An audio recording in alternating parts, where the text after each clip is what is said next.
ओढ़नी के रंग पियर, ओढ़नी के रंग पियर, जादू चला रहल बा।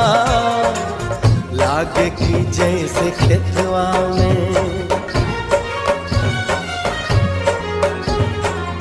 लागे की जैसे खेतवा में सरसों फुला रहल बा। लागे की जैसे खेतवा में सरसों फुला रहल बा। ओढ़नी के रंग पियर, ओढ़नी के रंग पियर।